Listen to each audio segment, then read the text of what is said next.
Well, all right, kiddos, it's time to sharpen up those edges and grease up your chains. We are going to live it up with mountain life. Dropping in 5, 4, 3, 2, 1. What's up, Mountain Lifers? Welcome to the Live It Up with Mountain Life podcast. It's that time of year again when every time I think about tuning my skis, the song from the Juicy Fruit commercial gets locked in my head. Remember that? Get your skis shined up, grab a stick of Juicy Fruit, take a sniff, pull it out. The taste is going to move you when you pop it in your mouth. Remember that? Good times. I'd get so excited as a kid when that commercial came on. I mean, that was as close as mainstream media got to action sports back in those days. It was a bright light at the end of a long, boring media landscape. Well, except for the Wonder Woman episode when she hopped on a dirt bike. That was pretty dope too. Today's guest is Roslyn's legendary Mike Hopkins. He started his career as a professional skier, but has turned it into so much more. But first, here's a word from our partner, Jack Wolfskin. For almost 40 years, the Jack Wolfskin name and paw print have been a symbol of their trailblazing spirit and regard for nature. Since 1981, they have led the pack with innovative, eco-conscious technologies, a commitment to social responsibility, and forward-thinking designs.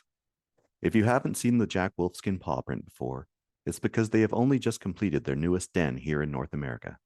Jack Wolfskin will see you in the wild, wherever that is for you. Today's guest is Mike Hopkins, a guy who grew up in Roslyn. He bikes and skis like a guy that grew up in the Kootenays. He absolutely rips. I first met him on a Trip for Skier magazine way back when. Jordan Manley was the photographer and Mike Hopkins was the pro skier. He was a young kid, I think about 20 at the time. It was at Powder Cowboy cat skiing near Fernie. Conditions were absolutely terrible. Some freak rain event had occurred and everything was coated in ice. There hadn't been snow in a week. I remember watching as Manley set up below a cliff drop and Hopkins lined it up. It was a solid 20-footer, but Hopkins didn't hesitate. He popped a 360 his first time dropping it, and he stomped it in the icy, terrible conditions. Not only was this kid willing to huck himself in this terrible snow, he also stomped it. I made a mental note to watch this kid's career. Hopkins has come a long way since then. No longer just a pro athlete, he can do it all. Film, ride bikes, ski, scout locations, write, source props, the list goes on. He's a filmmaker and creative concept creator that continues to make rad films, whether they're straight up commercials or inspiring insights as to why people do what they do. His films have played at international film festivals and have wowed audiences for years. Here's my chat with Mike Hopkins.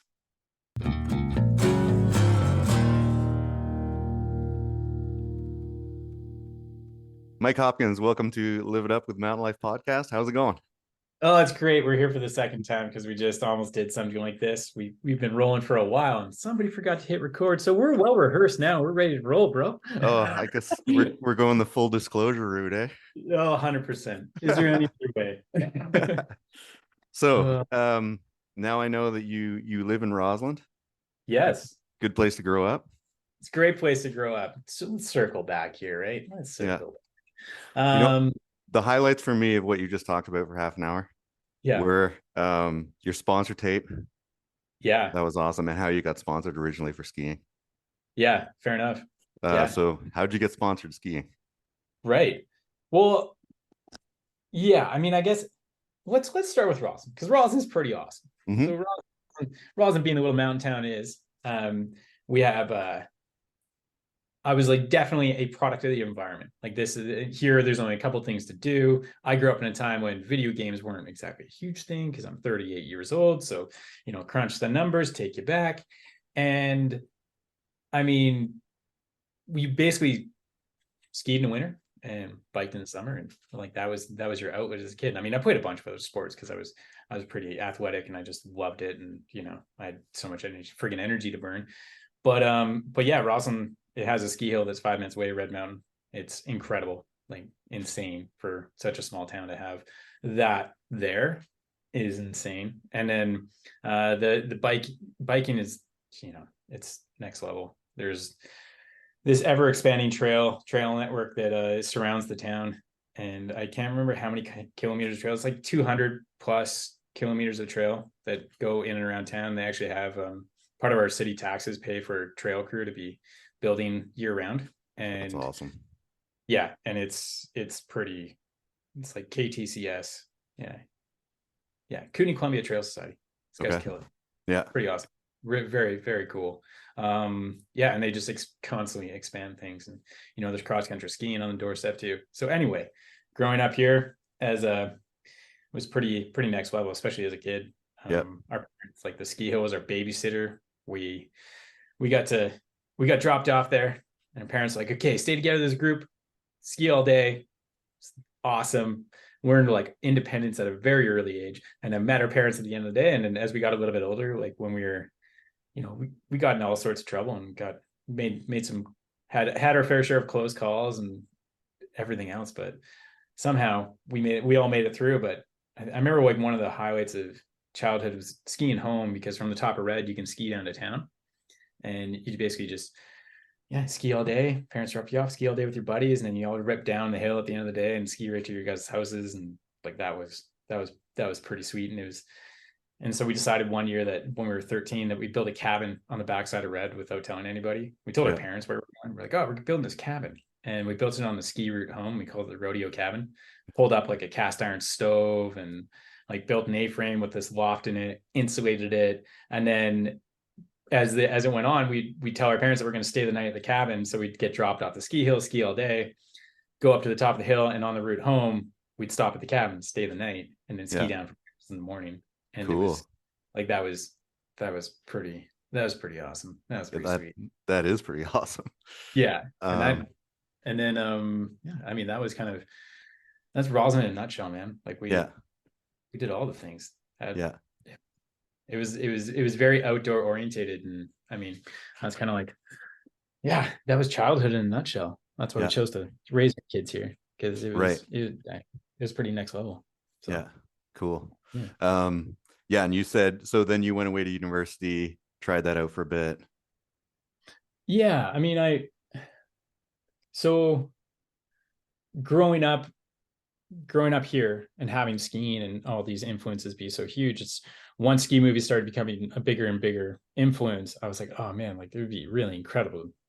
As a kid, you idolize that kind of stuff. So when it came time to, either go to university or, figure out what I'm going to do with my life in some way, shape, or form, or take a gap year, whatever it is. I decided my parents kind of pushed me into going to university, even though I didn't really know what I wanted to do. And I spent most of my time there just, exploring the finer parts of life, like, partying and doing what you're supposed to do as a 17, 18-year-old. And I skipped a lot of classes, and I went skiing a bunch, and I could care.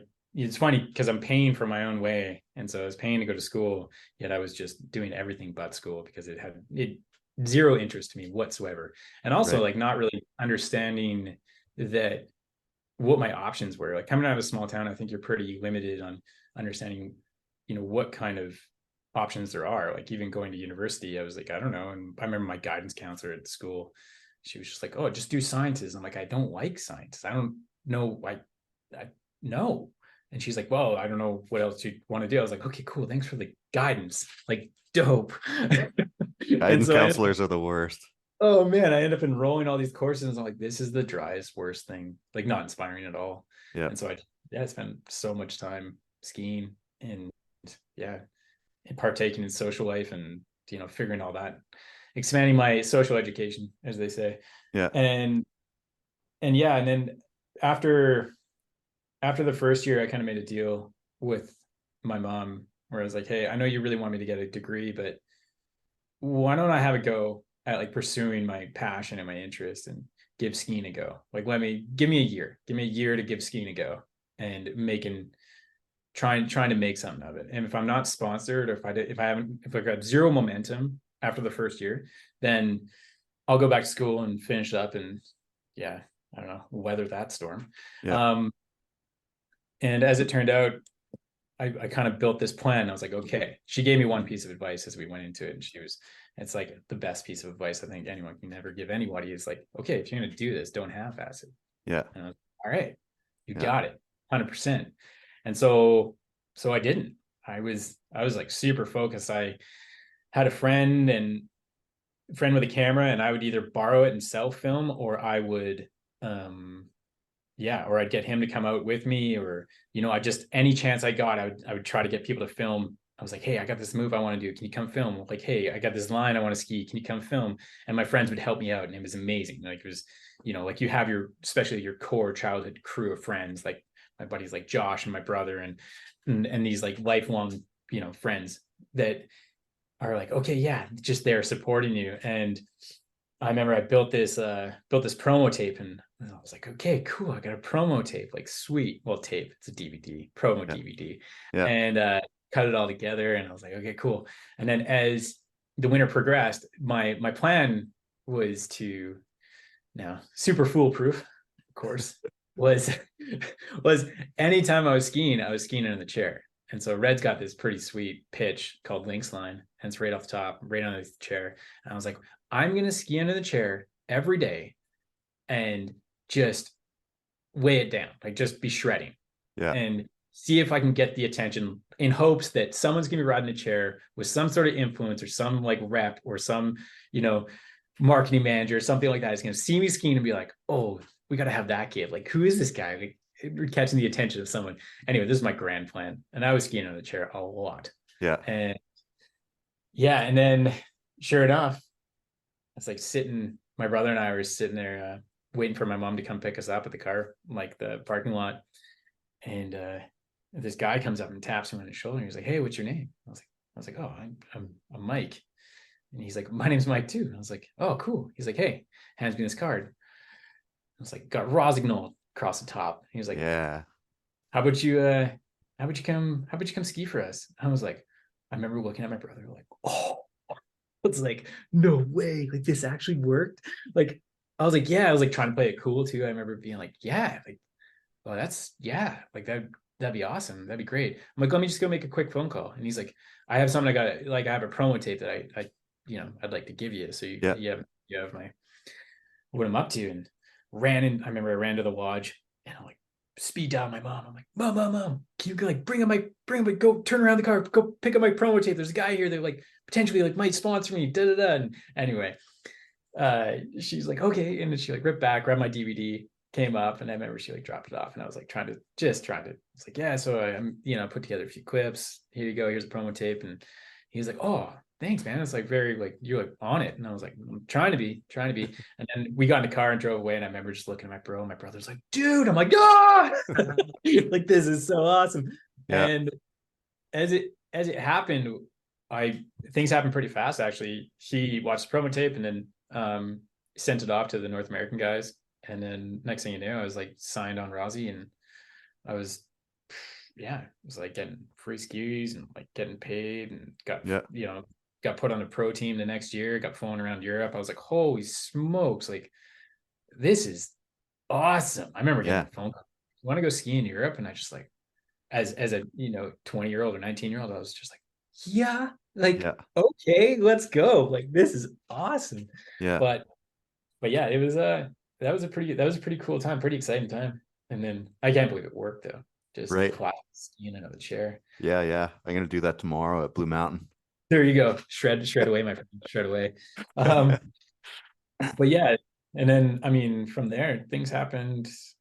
Yeah. So when you went to Europe, was that like a filming trip, or were you doing contests? Or I started out doing contests. There was these kind of hybrid contests because I got pegged as this big mountain skier that could do tricks. Yeah. And so I got flown over to do these kind of, it was a hybrid at the time. It was like Red Bull Cold Rush, but over in Europe. And they had jumps on this big ski slope.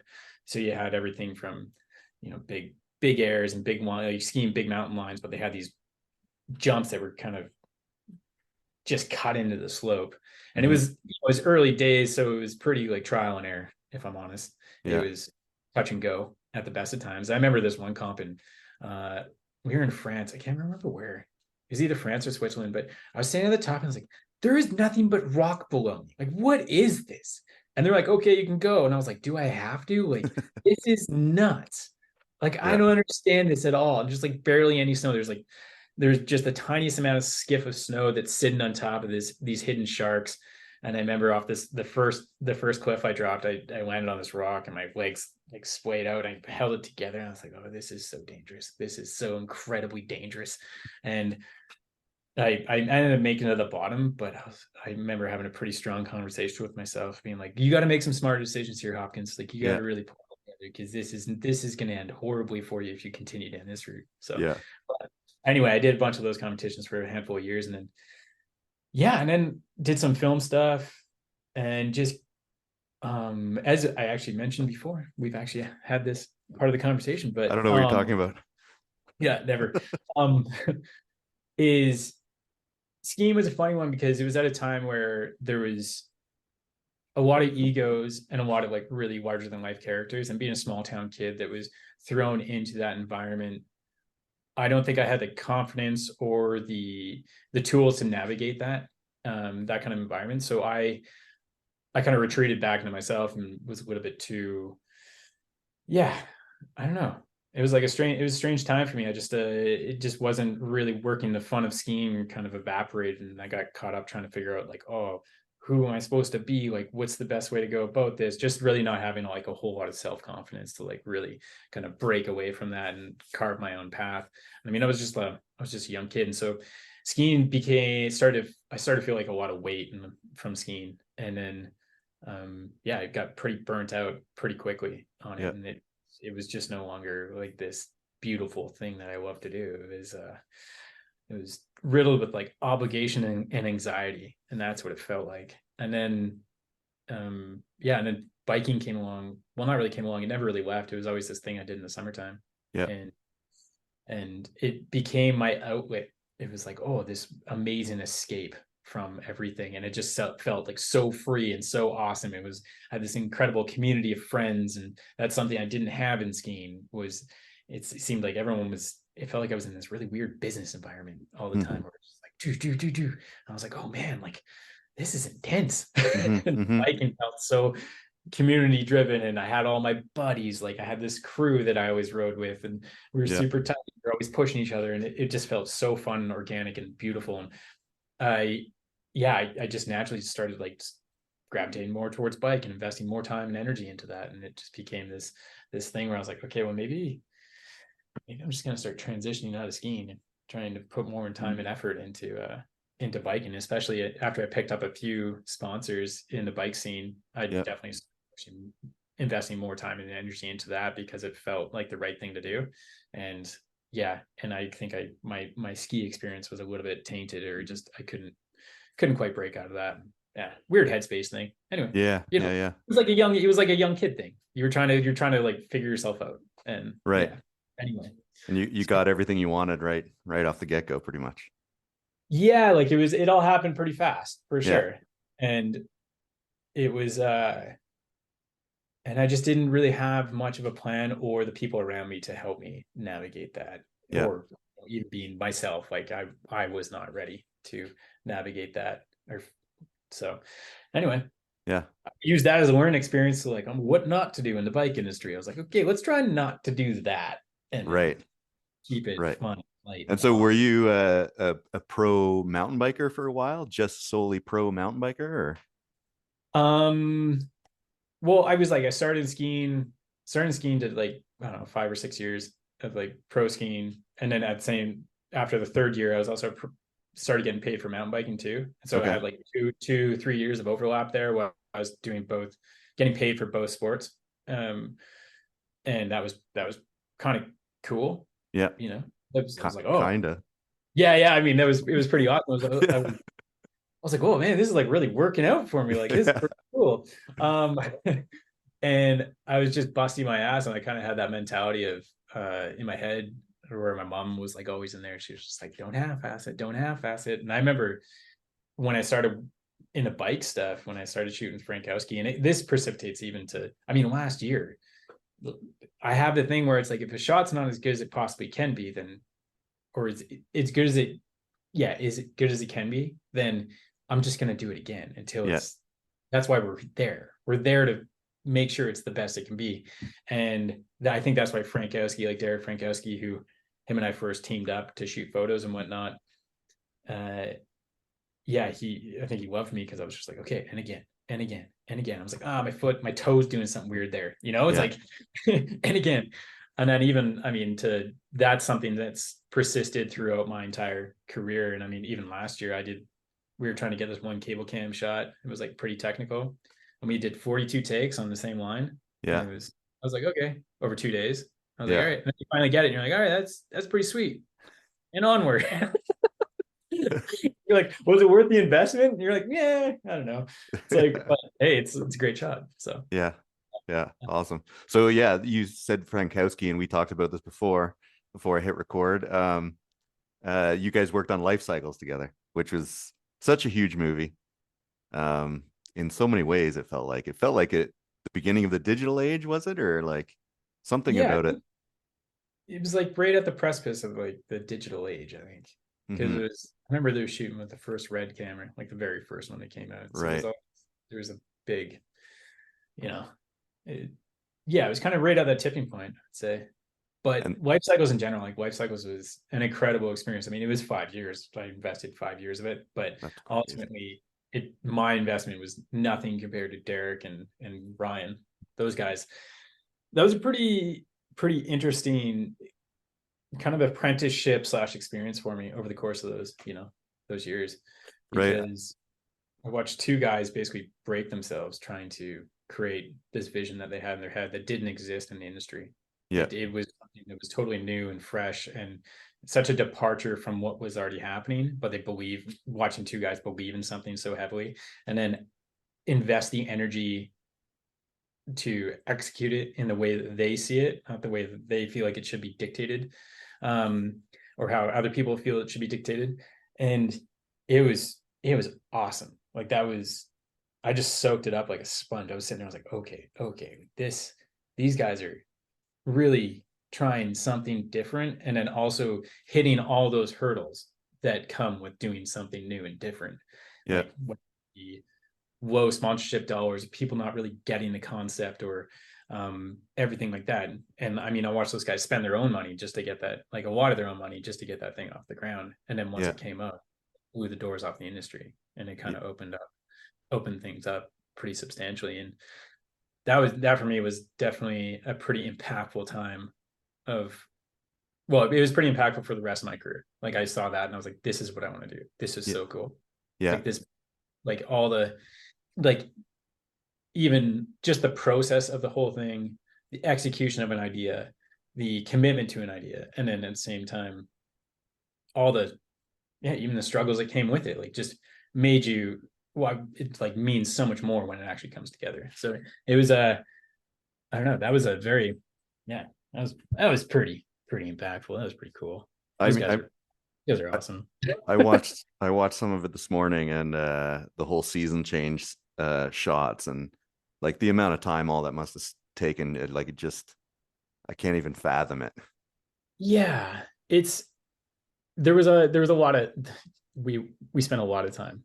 And actually my buddy AP, Anders Peterson, he's the one that did the season change, like made it happen. Yeah. And him and his buddy Nerms just spent hours and hours and hours. But Derek and Gabe like had this really cool idea. Like they turreted stuff to the trees. Like we go up in the forest and turret these mounts to the trees along, and they inscribe the lens that they were using and what the focal length was and all that stuff. So they knew the exact setting, so we could come back at different times of the year and film periodically.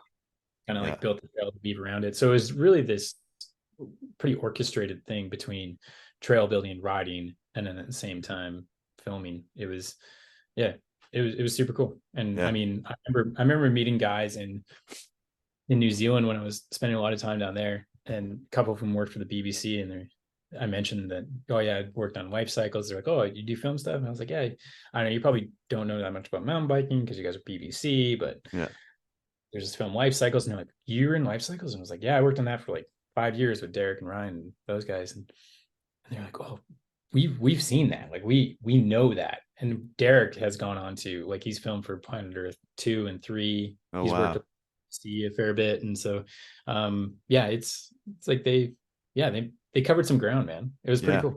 Pretty inspiring. Cool. So, especially for a young impressionable kid.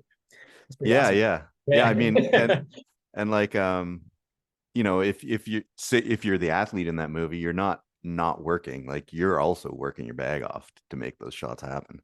Oh yeah, no,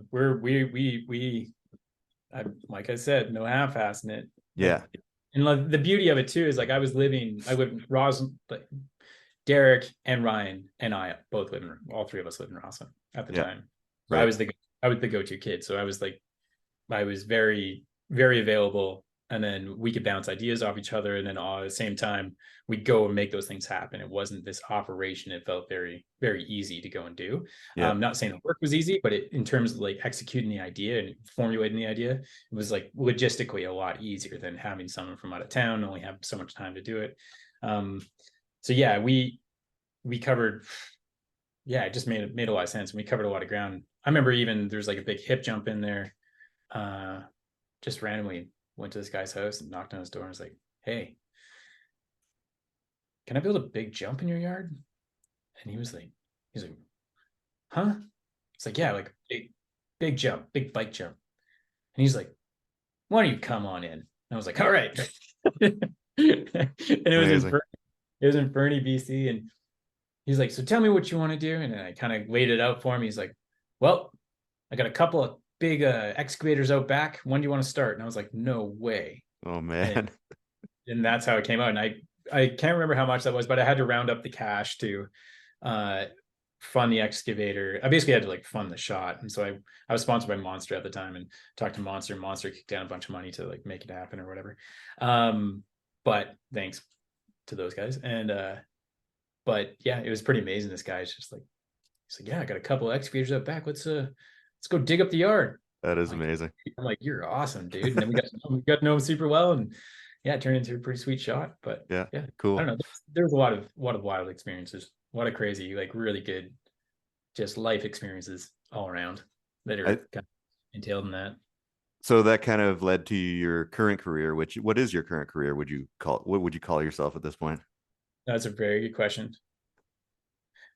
I don't know. I'm kind of like I've been trying to figure this out for a long time. I mean, right now, currently, I'm like a creative consultant slash filmmaker slash, you know, I wouldn't even. I'm not a professional athlete anymore because that's something we can touch on later. But I'm not a professional athlete anymore because it's not my primary source of income. Mm-hmm. Filmmaking and helping brands kind of articulate their brand voice and culture and everything else, and then also building out concepts and stuff. That's kind of what I do now. Yeah. And that started, that's been kind of like kind of going and it been an evolving thing for quite some time, probably for the last like 5-6 years. I mean, it kind of all started with life cycles, and that's where it kind of planted the seed of like, oh, I really want to be a filmmaker. Like, this is really fascinating stuff. Mm-hmm. And then throughout my career went through all these like metamorphosis, like all these changes, and then it kind of spawned into working with Diamondback, which gave me a lot of opportunity to, and a pretty long lead just to like creatively go. Yeah. I basically worked myself in a position there where I had two different contracts. I had an athlete contract, and I was also getting paid. They created a position called the creative content manager. And essentially what that meant is I got to come up with the primary initiative. Be like, hey, we have this product we need to launch, or we have a brand piece that we need. And then I would come in and be like, well, here's a couple different ideas. And then they green light one of them, give me the budget, and then I would go and execute. Yeah.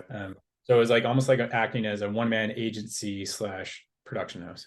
Yeah. And then I would subcontract all my friends to execute the idea. But that also led to pretty, heavy burnout because the resources were minimal, which was pretty, it's like working with minimal resources and then also wearing a lot of hats, everything from, producing to directing to being the athlete to, I don't know, like that list is so crazy long. To buying the Diamondback Silver Streak. Yeah. I mean, it's funny because I gravitated towards, this is at a time, to give you like give it a little bit back story. It's like a lot of the stuff that I do, like basically started with life cycles. Sorry. Yeah. With life cycles, I saw them create something timeless, and that really stuck with me. I was like, oh, this is something Like you can watch 5 or 10 years down the line. Like, I don't know how many years we are now, but some better Mhm. part of 15, 20. And it still holds its own. Yeah. Like they've created something that essentially is, for the lack of a better word, timeless. And that's something that really resonated with me. And especially moving forward when I started making my own films. I was just very conscious of trying to create things that you could watch down the line that would still hold the same amount of value as the initial day that you watch them.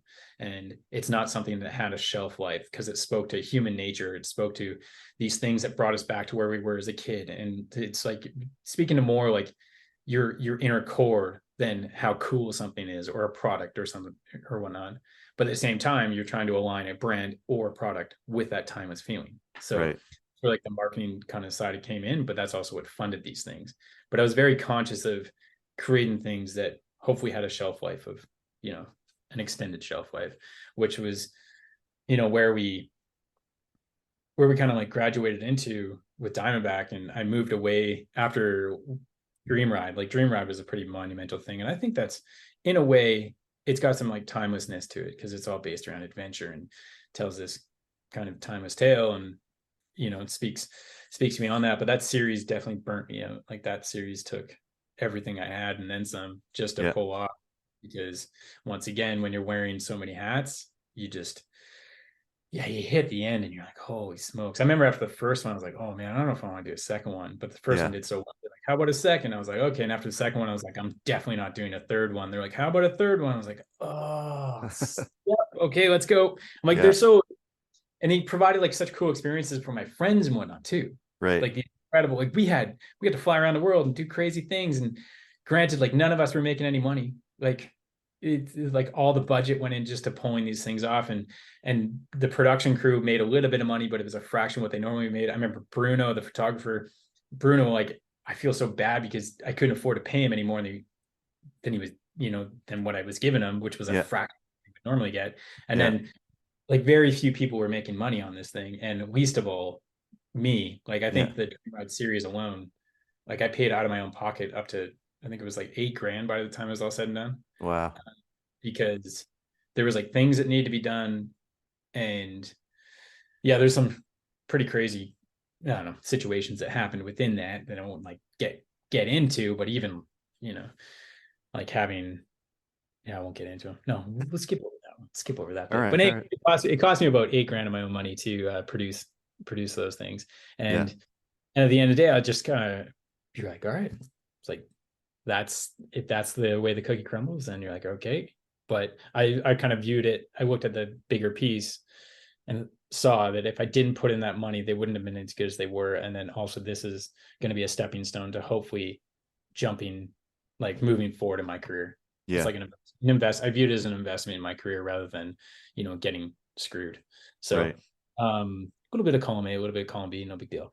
Anyway, um, uh, but that kind of, after those, I looked at the logistics that went into those, and I was so fried that my brain kind of shifted, and I wanted to start telling more like human stories and Yeah. trying to speak to those emotions and the times when you felt most alive. And I kind of equated that to a lot of that's childhood for me. And even growing up in Roslyn, a lot of the films that I made are from my exact experiences in childhood. And Yeah. I just translate that into film. And hopefully when people watch it, they're like, takes them back and takes them somewhere and transports them to a time. And that I just find super fascinating and cool. And granted, this has just been an evolving thing. And now it's evolved onto, where I get to work on, commercials. Like I just did a car commercial for Storyteller with this agency production house called Camp 4 out of Salt Lake. And those guys are next level. Yeah. And yeah, it was super fun. It was like this crazy, refreshing departure from what I'd known within the bike industry, where you had to wear all these different hats and you had to, really like, it's like squeeze water from a stone when it came to budgets and whatnot. And then going down there, I just got to be the director and Yeah. got to work with Tim and the crew as like to kind of like move the story along, and then be the director along.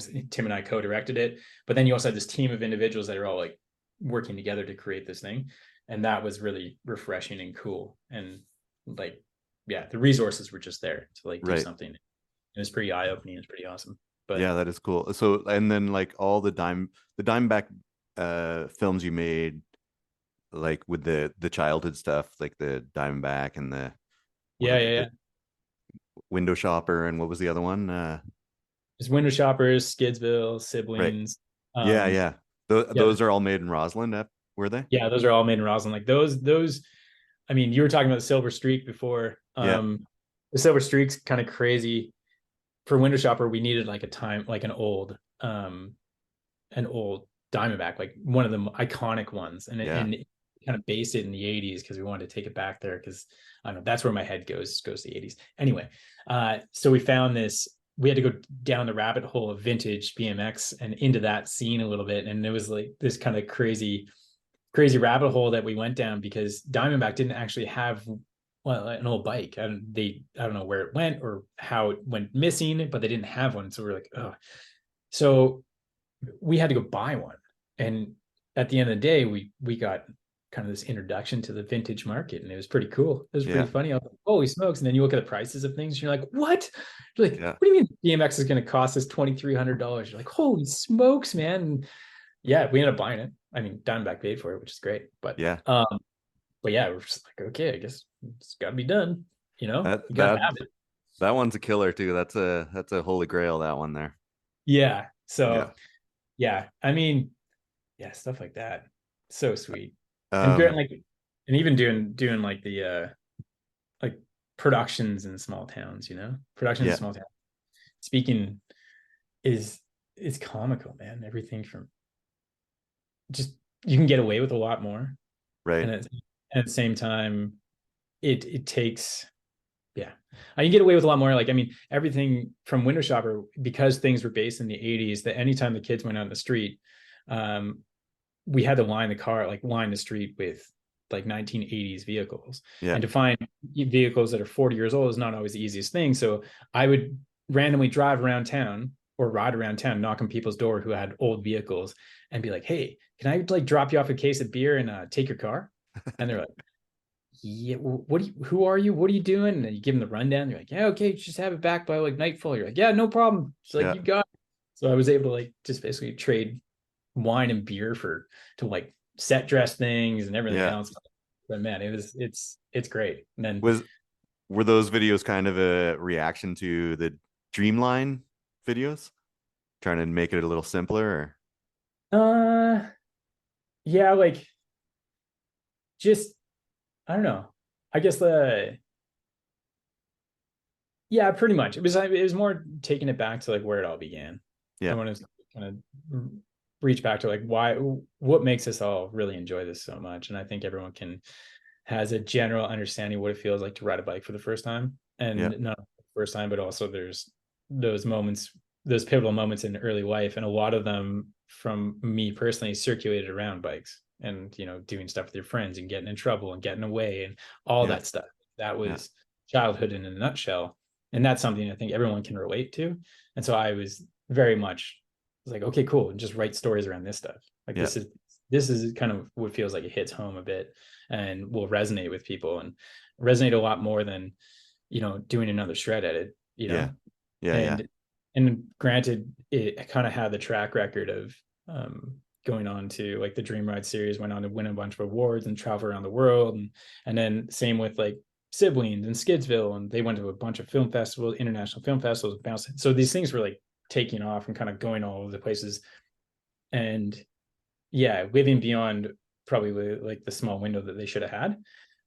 So that was pretty cool. So I got to keep doing them and yeah, they just got to keep evolving and yeah. And then kind of brought me to where I am today, where I'm, still feel like a total, like I'm just like scratching the surface, man. Just yeah. like, yeah, just getting going, Cool. but motivated, but just getting going. Yeah, well, I mean, I think there's something like you talked about building a cabin as a 13-year-old kid. Like, where were you getting that kind of, like, who showed you how to do that kind of thing? Like, have that motivation to build your own fun. Well, I mean, I think that's like the small town mentality, Yeah, right? That's what you do. It's like fun doesn't come to you. You have to like make your own fun. And that's where, I learned all the hard lessons and everything else too. Like myself and all my friends, that was just kind of the way we did it. And then even like my parents and whatnot, my dad would take us on canoe trips, and like we do multi-day canoe trips as kids. And so we kind of were very like outdoor orientated from the get-go. Yeah. And then it just kind of spawned from that. And I mean, the Goonies and Indiana Jones did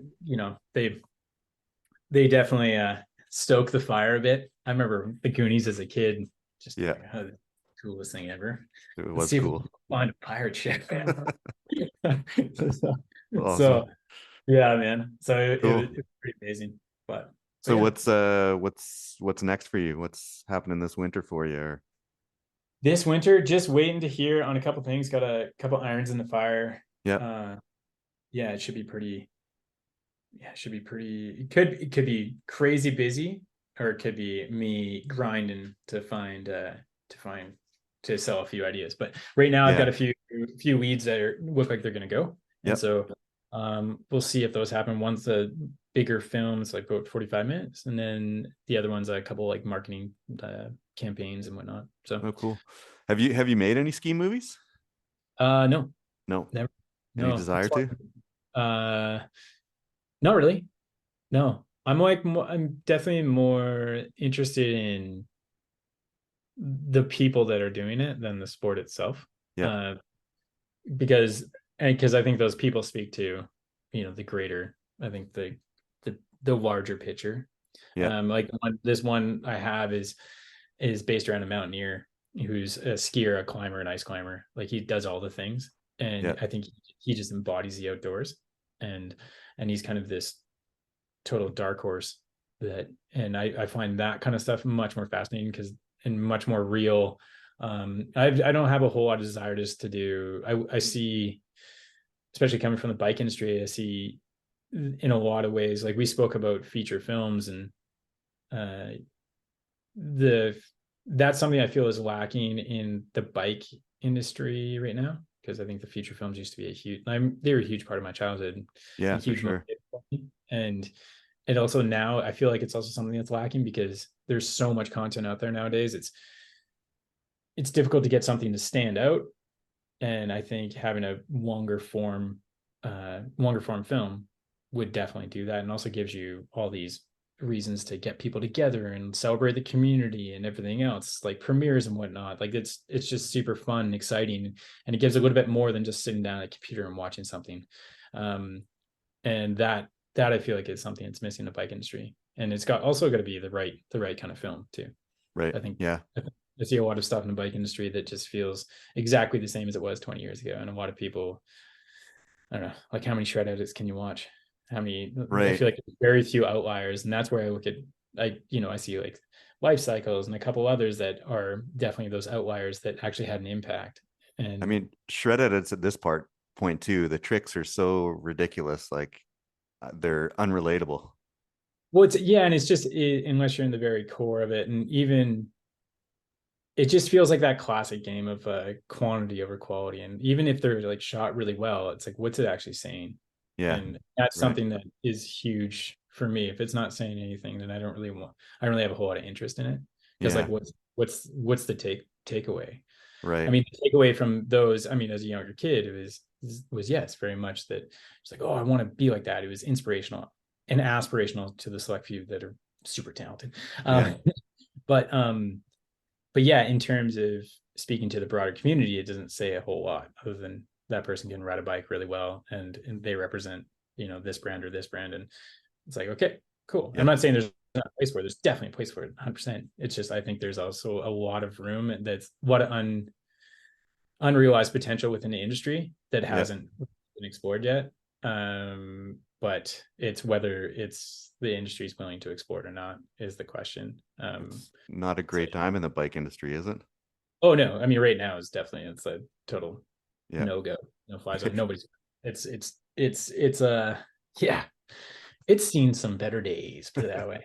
But yeah, I love the sport, but I don't really, in terms of like my aspirations now and like what motivates me and gets me going, it's definitely lies more within it's funny to say, but it's like, well, definitely more within the film aspect of things and telling stories, Yeah. but also taking those stories to, I think it'd be really interesting and quite fascinating to, take those stories and execute them within, one company and be able to like see that kind of precipitate through and see that kind of affect the culture of the brand and whatnot. Like I find that kind of stuff very interesting.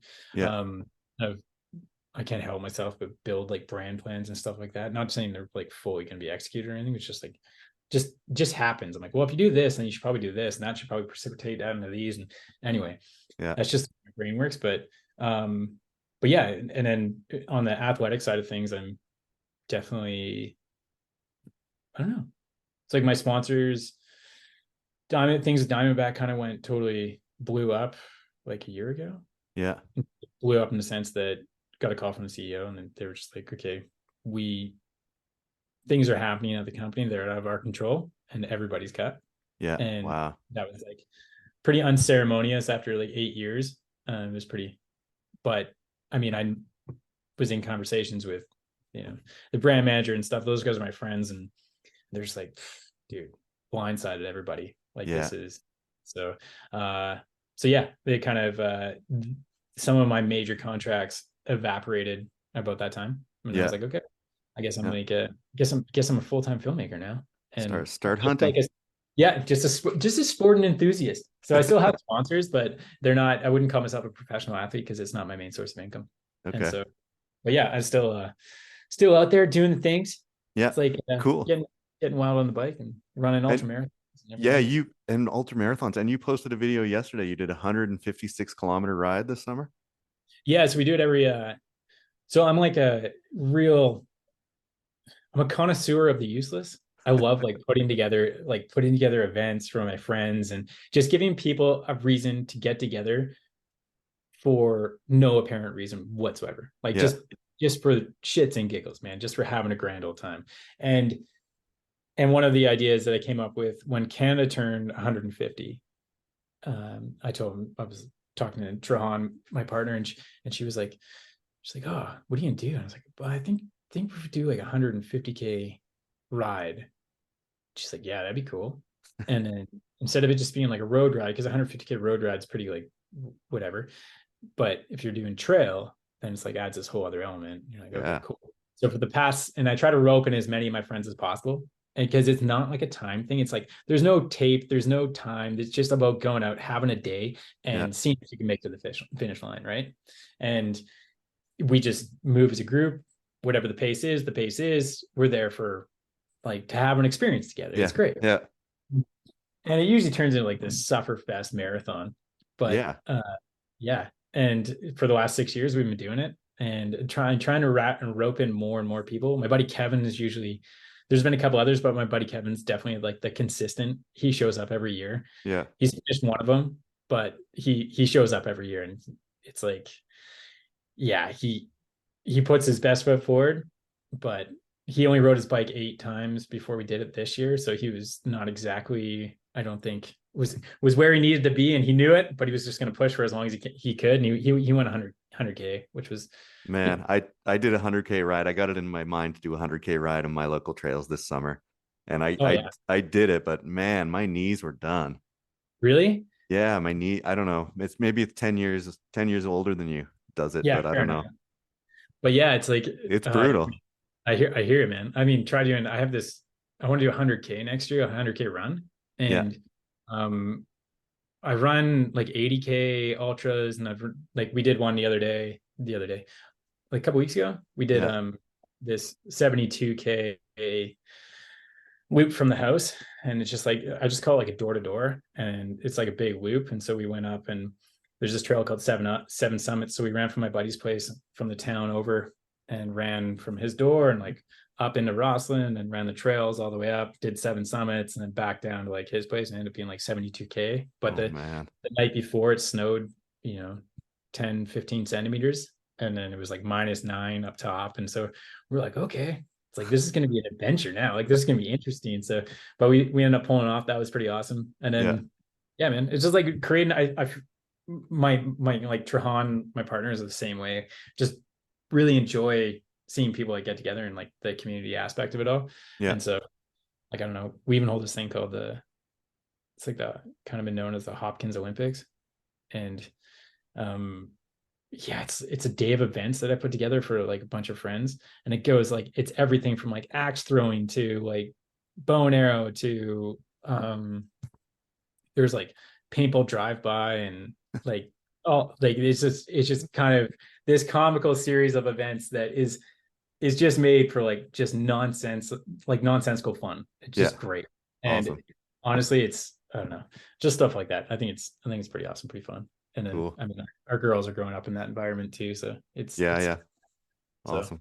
I don't know, man. Cool. Yeah, that's great. Anything else you want to talk about that we haven't? I don't know. I feel like we covered a lot. Yeah, we Covered did, a man. fair bit. Yeah. I mean, yeah, I don't know.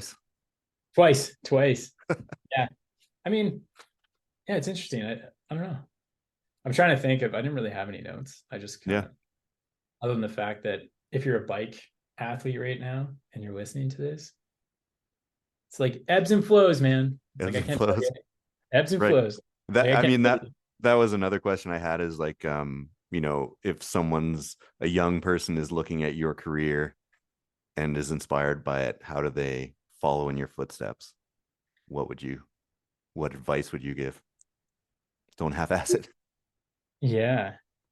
I mean, I look at it and I kind of see,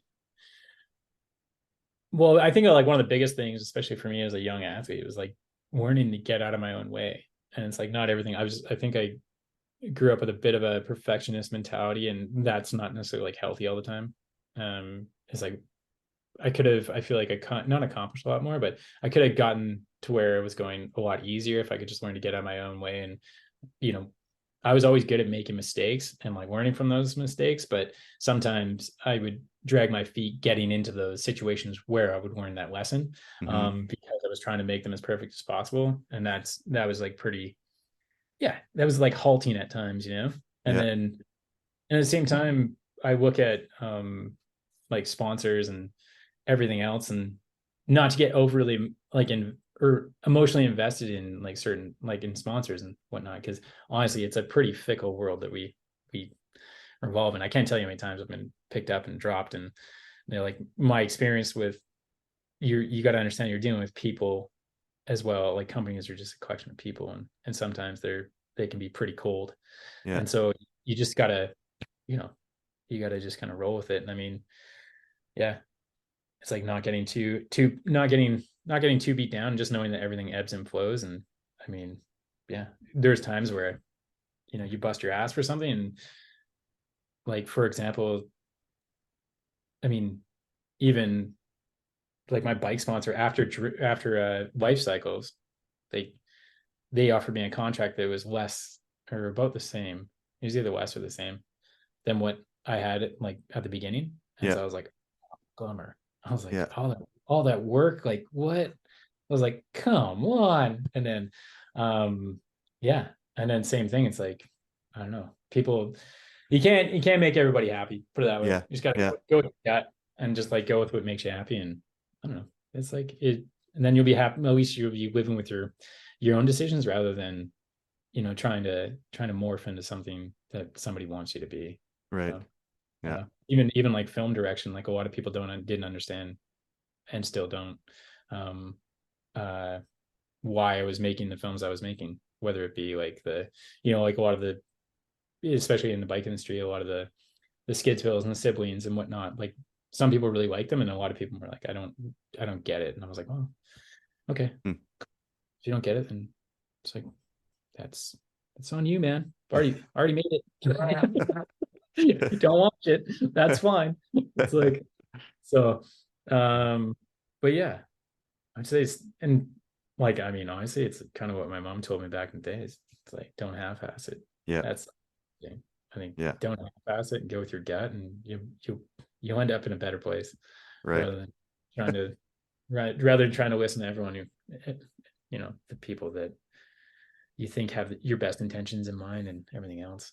I don't know, man. It's crazy. It's wild. It's fantastic though. It's a sick. I mean, I got to travel around the world. Yeah. I still get to. It's great. Yeah. Just different, just from the opposite side of the lens now. Right. So yeah, it's cool, man. yeah, it's pretty fun. It's pretty Cool. awesome. Well, yeah, I think that's it. Thanks for coming on. Hey, no worries, man. At least we got the record button this time.